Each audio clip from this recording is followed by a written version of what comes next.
Sir membership ಹೇಗಾಗಬೇಕು, ಮೆಂಬರ್ಶಿಪ್ಗೆ ಏನಾರ fees ಇದೆಯಾ, ಅದಾದಮೇಲೆ ಮೆಂಬರ್ ಏನೆಲ್ಲ ಮಾಡಬೇಕು ಅನ್ನೋಂಥದ್ದು 3 ವಿಚಾರ. ಮೆಂಬರ್ಶಿಪ್ಪು ಯಾರಾರ ಆಗಿರ್ಬೋದು ಪೆಟ್ ಇಂಡಸ್ಟ್ರಿ, ಅಲ್ಲಿ ಬೇಕಾಗಿರೋಂಥ ಇನ್ವೆಸ್ಟಿಗೇಷನ್ ಏನಿದೆ ಅದನ್ನು ಮಾಡ್ತೀನಿ. ಎಲಿಜಿಬಲ್ ಇಲ್ಲ, ನಾನು ಫಸ್ಟು ಲೀಡರ್ ಆಗೋಕ್ಕಿಂತ ಮುಂಚೆ ನಾನು ಕೋಆರ್ಡಿನೇಟರ್ ಸರ್. ಇದು ಪ್ರತಿಯೊಂದು ಸ್ಟೇಟಲ್ಲಿ ಆಗ್ತದೆ, ಪ್ರತಿಯೊಂದು ಸಿಟಿಲಿ ಆಗ್ತದೆ, ಪ್ರತಿಯೊಂದು ಕಮ್ಯುನಿಟಿಲಿ ಆಗುತ್ತೆ.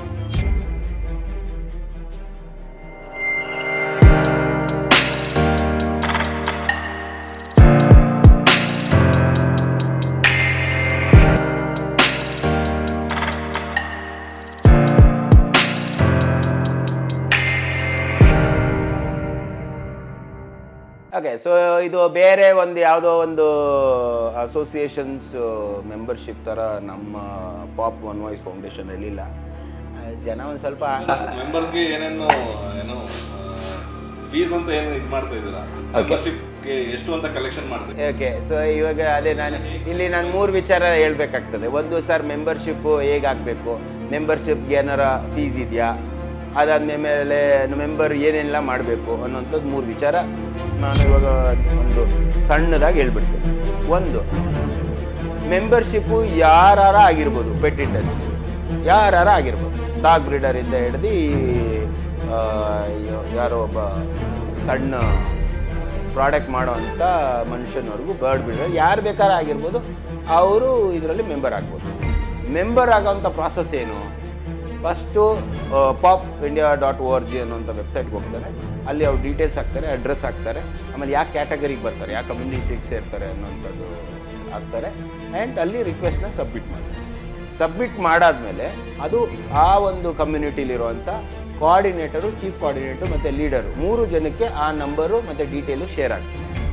ಸೊ ಅವರಿಗೆ ಮೆಂಬರ್ಶಿಪ್ ರಿಲೇಟೆಡ್ ಅಂದರೆ ಅಪ್ಲಿಕೇಶನ್ ತಲುಪಿಸೋದ್ರಿಂದ ಹಿಡಿದು ಅಪ್ಲಿಕೇಶನ್ ಅಪ್ರೂವಲ್ ಆಗೋವಂಥ ಪ್ರಾಸೆಸ್ ಏನಿದೆ, ಇದು ಈ 3 ಜನದ ಮೇಲೆ ಡಿಪೆಂಡ್ ಆಗ್ತದೆ.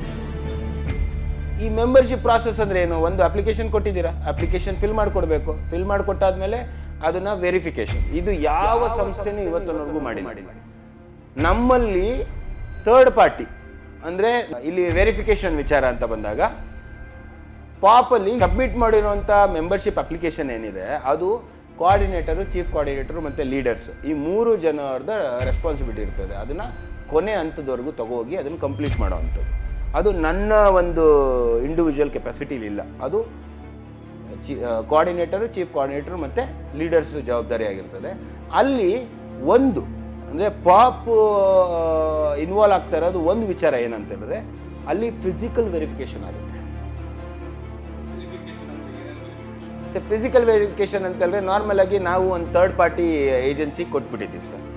ಅಡ್ರೆಸ್ ಏನಂತೇಳಿದ್ರೆ, ಇವಾಗ ಯಾರೋ ಒಬ್ಬರು ನಂದೊಂದು ಬ್ರೀಡಿಂಗ್ ಸೆಂಟರ್ ಇದೆ, ನಂದು ಯಾವುದೋ ಒಂದು ಕೆನಲ್ ಇದೆ, ನಂದು ಯಾವುದೋ ಒಂದು ಪೆಟ್ ಶಾಪ್ ಇದೆ ಅಂತ ಹೇಳಿದ್ರೆ, ಅಲ್ಲಿ ಪಾಪ್ ವರ್ತ್ ಆಗಿರುವಂಥ ಮೆಂಬರ್ ಥರ್ಡ್ ಪಾರ್ಟಿ ಏಜೆನ್ಸಿ. ಅದಂದರೆ ಫಾರ್ ಎಕ್ಸಾಂಪಲ್ ನೀವು ಲೋನ್ಗೆ ಅಪ್ಲೈ ಮಾಡ್ತೀರಾ, ಲೋನ್ ಅಪ್ಲೈ ಮಾಡಿದ ತಕ್ಷಣ ನಿಮ್ಗೆ ಯಾವುದೋ ಒಂದು ಏಜೆನ್ಸಿ ಅವ್ರ ಬ್ಯಾಂಕ್ ಕಡೆಯಿಂದ ಯಾರೋ ಒಬ್ಬರು ಬಂದು ಅದು ಫೋಟೋ ತಗೊಳ್ಳೋವಂಥದ್ದು, ನಿಮ್ಮ ಹತ್ರ ಒಂದು 4-5 ಪ್ರಶ್ನೆ ಕೇಳೋವಂಥದ್ದು ಏನಿದೆ ಅದೊಂದು ವೆರಿಫಿಕೇಷನ್ ಆಗುತ್ತೆ. ಅದೇ ಪ್ರಾಸೆಸ್ ಇಲ್ಲೂ ಕೂಡ ಆಗುತ್ತೆ. ಈಗ ಲೋನ್ ಕೊಡೋ ಪ್ರೊಸೆಸ್ ಅಲ್ಲಿ ಅಂತ ಹೇಳಿದ್ರೆ ಅವ್ರಿಗೆ ಏನಾದ್ರು ಸ್ವಲ್ಪ ಸಮಥಿಂಗ್ ಏನಾದ್ರು ಕೊಟ್ರೆ ಅವರು ಎಲ್ಲ ಕರೆಕ್ಟ್ ಆಗಿದೆ ಅಂತ ಪ್ರೊಸೆಸ್ ಮಾಡಿ ಲೋನ್ ಅಪ್ರೂವ್ ಮಾಡಿಸ್ತಾರೆ. ಸೊ ಇಲ್ಲಿ ಏನಾದರೂ ಆ ಥರ ಏನಾದರೂ ಮಧ್ಯದಲ್ಲಿ ಸರ್? ಓಕೆ, ಇದು ವೆರಿ ವೆರಿ ಗುಡ್ ಕ್ವಶನ್.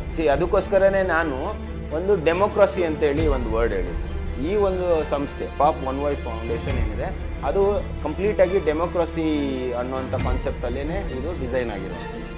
ಅಲ್ಲಿ ನಿಮಗೆ ಯಾವುದೋ ಒಂದು ಬ್ರೀಡರು, ಯಾವುದೋ ಒಬ್ಬ ಮೆಂಬರು ಎಲಿಜಿಬಲ್ ಇಲ್ಲ, ಬಟ್ ಆದ್ರೂ as gone into it ಅಂತ ಹೇಳಿದಾಗ ಅಲ್ಲೆಲ್ಲ ಒಂದು ಕಡೆ ಸಸ್ಪೆಕ್ಟ್ ಬಂತು ಅಂತ ಹೇಳಿದ್ರೆ, ಅಲ್ಲಿ ಬೇಕಾಗಿರೋಂಥ ಇನ್ವೆಸ್ಟಿಗೇಷನ್ ಏನಿದೆ ಅದನ್ನು ಮಾಡ್ತೇವೆ ನಾವು. ಆ್ಯಂಡ್ ಎರಡನೇದು, ಪ್ರತಿಯೊಬ್ಬರು ಅಲ್ಲಿ ಒಂದು ರಿಕ್ವೆಸ್ಟ್ ಫಾರ್ಮ್ ಅಂತ ಇದೆ ನಮ್ಮಲ್ಲಿ.